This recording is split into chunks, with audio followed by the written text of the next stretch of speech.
Hey friends, look who's there. I have a riding buddy. Meet Pat. Pat the monkey. She's Lola. She's lost her mind again. They lost my friend. Lost her land again. So hey friends, this weekend I am visiting Fairfield Lake State Park. This is a state park I've never been to. In fact, I'm not even sure I even have ever heard of it. So the reason I'm here is one of my viewers mentioned that they are doing some campground hosting down here. She said it's a beautiful park and that I really needed to come check it out. So here I am. So the check-in here at Fairfield Lake State Park was very nice. Man, what nice people that work here. They are just so super friendly. So they helped me pick out a nice site. Hopefully it'll be a good one. They seem to understand what I was looking for. So here we go to site number 122. So far, it's a lovely state park. Check this out. They've got this volleyball court, a couple of little tables sitting around, and a fire pit. That's kind of cool. The as usual signs, no gathering firewood, no this, no that. They do have firewood for sale here. It's only $6 a bag here, so it's better than last time. All right, 122. I am looking for. Yeah, there's no one here. There's hardly anyone here. So my viewer recommended a couple of campsites. She said they were the best ones, in her opinion, you know, the most secluded. So she knows me, and both of those were taken. But for the most part, yeah, this place is pretty empty. Just a few people. So I wonder where 122 would be. It said it was on the end.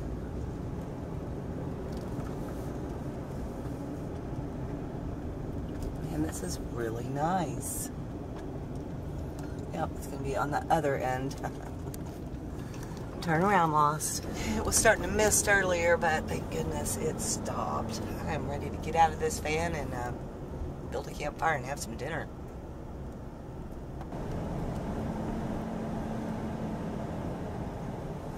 $119. $122. This must be me. So finally, I found their answer for why we can't gather firewood in the Texas state parks. This is what they have to say about it. Wood on the ground is home for animals. Do not gather firewood. Keep wildlife wild. Okay. So I guess gathering firewood is harassing the wildlife. Wouldn't want to do that. Gosh, that's pretty. So pretty. So Pat likes to hang out in all kinds of places. He's so cool. So y'all, this is the little monkey that totally Kathy made me, and I named him Pat. Pat the monkey. He's just so cute. I'm gonna have so much fun with him. He loves riding in the van. He already told me. So, thank you, Kathy. Thank you so much. I love you. You're so sweet. Normally when I do these weekend campouts, whenever I get home on Sunday afternoon or sometimes Monday morning, I'll start planning the next weekend's trip and decide, usually based on the weather, where I'm going to go. This weekend it was really tricky. There's rain all around me and it's supposed to get pretty cold. The squirrels are playing. Look at the squirrels, they're jumping. What are you doing, buddy? Are you going to chase your friend? You are a happy squirrel. Look how cute you are.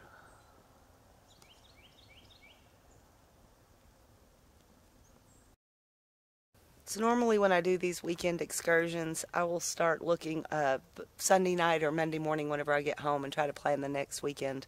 Well, this week was tough, man. The weather kept changing. First they were calling for a really beautiful weekend, and then all of a sudden the temperatures went nosediving and the rain chances went up. So at this point I went to Fairfield based on the weather, that this has the least % chance of rain. and it's about 5 degrees warmer than it is up in Dallas, so I'll take it. It's not supposed to really get cold till long after I'm gone, like Sunday night, so this will do. Man, what a lovely, lovely campground. But yeah, I really didn't know I was coming here till yesterday. I finally decided that this is where I would go. So, yep, sometimes I plan in advance, but sometimes it's best not to. I was going to go out and see Frugal RV Gal this weekend, and it's going to be in the 20s tonight where she's at, and it's supposed to be about 48 here where I'm at. So, I will take 48 over 20. Sorry, Frug. See you soon.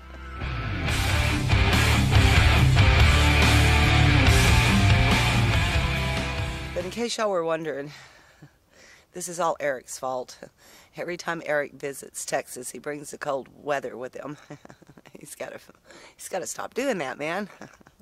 Thanks, Eric. So he'll be gone in about a week, and the temperatures should warm up nicely then.